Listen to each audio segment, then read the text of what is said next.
All of this had taken place so abruptly and was so unexpected that Hanli was left feeling quite surprised, and he finally realized why he hadn't detected these blue apes earlier.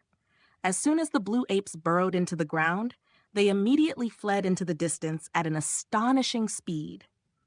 Hanli was looking on with a contemplative expression, but made no effort to pursue them.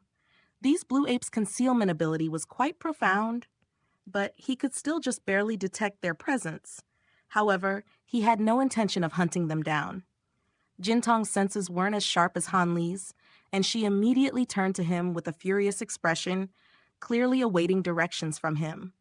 "Let them go," Han Li said with a shake of his head. "Why aren't we chasing after them?" Jintong asked in an indignant manner. "Those things aren't normal primordial beasts. Instead, I have a feeling that they come from a nearby primordial tribe, so it won't be wise to blindly pursue them," Hanli explained. "So what? I can take on 1,000 of these blue monkeys at once." Jintong grumbled as she raised her little fist. "Don't underestimate these primordial beings. This is their home turf, and there's often great strength to be found in numbers. I'm sure there's no lack of formidable beings among them. Just like that sand beast we encountered earlier, our objective is to pass through the primordial land, so it would be unwise to seek out trouble," Han Li said. Jintong's expression changed slightly upon hearing this, and she didn't raise any further argument. "It seems like you know quite a bit about the state of the primordial world, Master," the pixie remarked. "We're going to be traversing through the primordial land for quite some time, so I naturally had to do some homework," Han Li replied with a smile. In reality, he hadn't actually managed to find much information about the primordial land while in Primordial Origin City. In the end, he was only able to gather some valuable information from the Transient Guild at quite a high cost. "Let's go. The primordial tribes here sorely detest primordial hunters, so I'm sure those things will be bringing back reinforcements soon," Hanli continued. "This is so boring.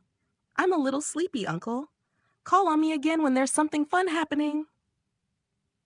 Jintong gave an unenthusiastic yawn as she spoke, then transformed into a golden ring that fitted itself around Han Li's finger.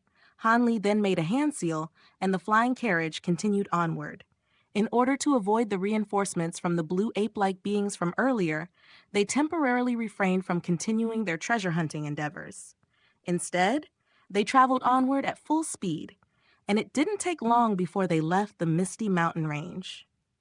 After leaving the mountain range, the terrain up ahead instantly became a lot more level, and it didn't take long before a slightly dark forest appeared up ahead. From a distance, the trees in the forest appeared to be dark gray in color, and the foliage was very dense. So even though it was daytime, there was still a dark and foreboding aura about the forest. Han Li's brows furrowed slightly upon seeing this, but he still spurred the flying carriage onward to fly into the forest. Something's not quite right here. The world's origin chi in this forest is quite abundant, but I can't sense any spirit materials, the Pixiu suddenly said after they had been flying for some time. At this point, Han Li had also developed a sense that there was something strange about this forest. Not only were there very few spirit plants in the forest, his spiritual sense told him that there were any primordial beasts around either. However, Han Li didn't pay this much heed. The lack of primordial beasts was something that he was happy to see, as it would allow him to travel through the forest faster. After flying for close to half a day, the Pixiu abruptly stood up as it declared in an excited voice, "I can sense extremely powerful spiritual chi fluctuations coming from the left. There must be something incredibly precious there." A hesitant look appeared on Han Li's face upon hearing this, but after a brief moment of contemplation, he still redirected the flying carriage to set off in that direction. Before long, a dead black swamp had appeared up ahead. The swamp was filled with decaying black mud, and it was completely desolate and devoid of life. Occasionally, a large bubble would rise up from the mud, then pop loudly to release plumes of dark purple miasma.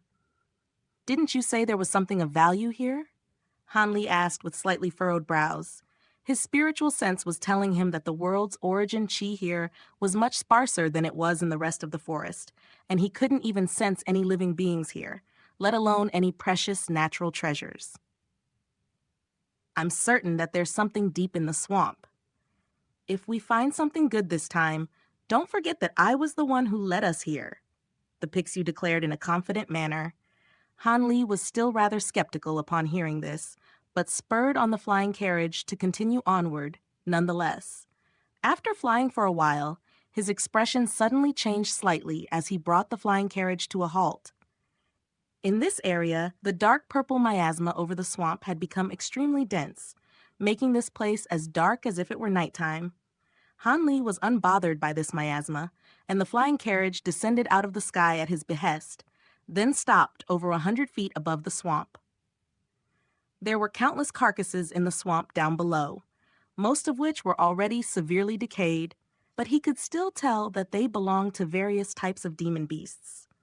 These carcasses all varied in size from just over 100 feet to in excess of 1,000 feet in size, and there were countless more of these carcasses up ahead, stretching as far as the eyes could see.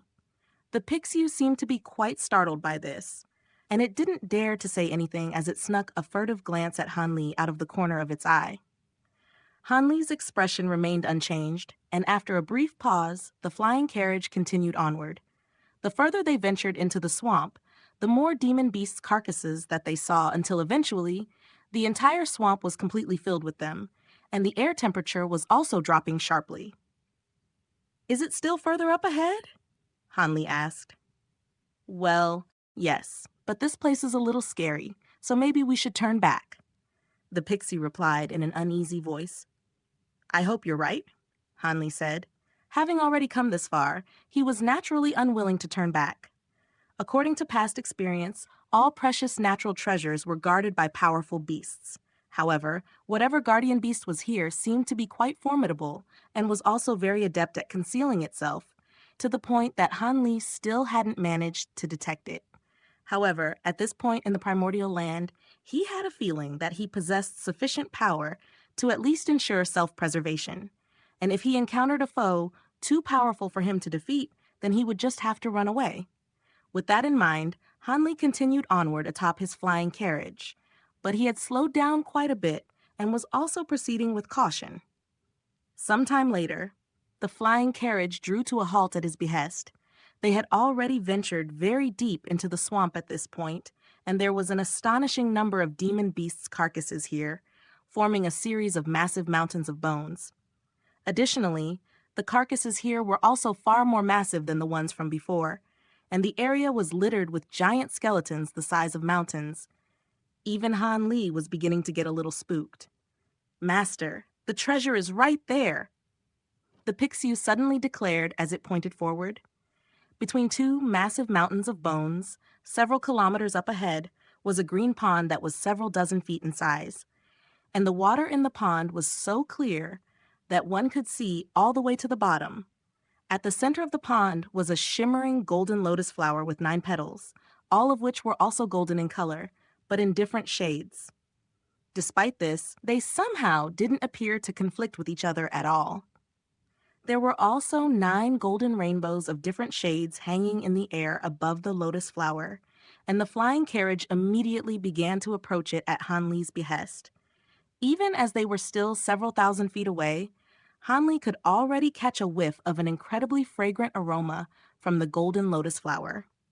And just this aroma alone was enough to loosen several of the immortal acupoints in his body ever so slightly. He had no idea what this golden lotus flower was, but its aroma alone told him that it was definitely an exceptional spirit plant. Right as he was about to get even closer, a piercing screech suddenly rang out from the distant sky. As soon as he heard this screech, his soul abruptly shuddered, while his body began to sway unsteadily. However, with his tremendous spiritual sense, he was immediately able to steady himself, following which he looked up to find that a giant black beast had appeared up above. The black beast had an enormous body that wasn't inferior in size compared with the giant sand beast in the Sea of Sand, and it resembled a worm with a layer of huge black scales all over its body, each of which was over 100 feet in size. There were also several huge black bone spikes that were thousands of feet in length on its head, and its 4 sets of claws were astonishingly enormous. The black worm was staring intently at the golden lotus flower with a greedy look on its face, but its gaze then immediately fell upon Han Li as a ferocious gleam surfaced in its eyes. "Oh, I'm also feeling a little sleepy, Master," the Pixiu exclaimed in alarm, then instantly flew back to Han Li's waist as a jade pendant. Before Han Li had a chance to do anything, a gust of scorching wind swept toward him as the black worm whipped its tail at him with astonishing power. Han Li felt the air constrict around him, and the giant draconic tail arrived before him in the blink of an eye, sweeping toward him with devastating power. His expression changed drastically as he hurriedly swept a sleeve through the air, releasing 3 azure bamboo cloud swarm swords that transformed into a trio of giant azure swords to form a protective barrier in front of him. Before he had a chance to do anything else, the draconic tail struck the giant swords with an earth-shattering boom, and the 3 swords shuddered violently before they were flying in 3 different directions. However, thankfully, they had managed to defend Han Li from the attack. In the meantime, Han Li hurriedly made a hand seal, and the flying carriage shot back retreat as he made a beckoning motion to summon his azure bamboo cloud swarm swords back to himself. This black worm was even more formidable than that giant sand beast.